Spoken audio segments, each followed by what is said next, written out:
Are you struggling to dynamically set the disabled state for a form control in your Angular application? You're not alone.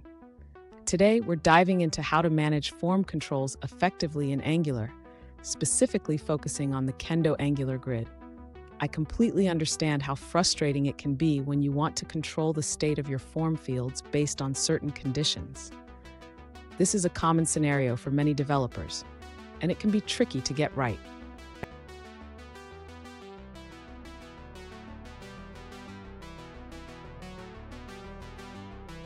Here's the specific question we're addressing today.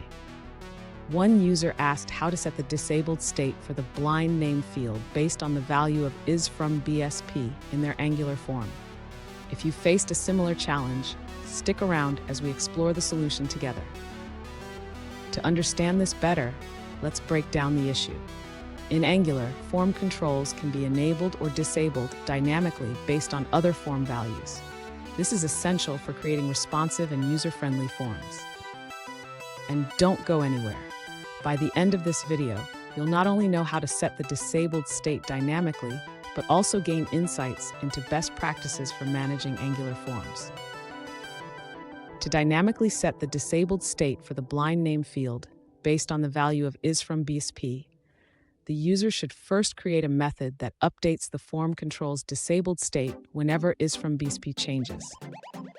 Next, the user should subscribe to changes in the isFromBSP control. This will allow the form to reactively update the disabled state of the blind name field whenever isFromBSP changes. Now the user can initialize the form and call the updateBlindNameState method to set the initial state of the blind name field based on the current value of isFromBSP.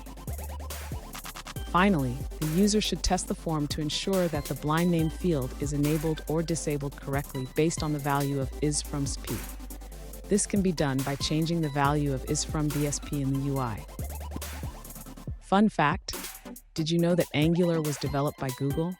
It's a powerful framework that makes building dynamic web applications a breeze. Now let's look at the answers provided by other users. An alternative approach, shared by another user, suggests using Angular's template syntax to dynamically set the disabled state of a form control. They recommend using the disabled attribute in the HTML input element, checking the value of isFromBSP and whether it has been touched. Here's a pro tip. Always remember to unsubscribe from value changes to prevent memory leaks in your application. This small step can save you a lot of headaches down the road. And there you have it. You've learned how to dynamically set the disabled state for form controls in Angular. If you found this video helpful, please hit the subscribe button for more tips and tricks on Angular development.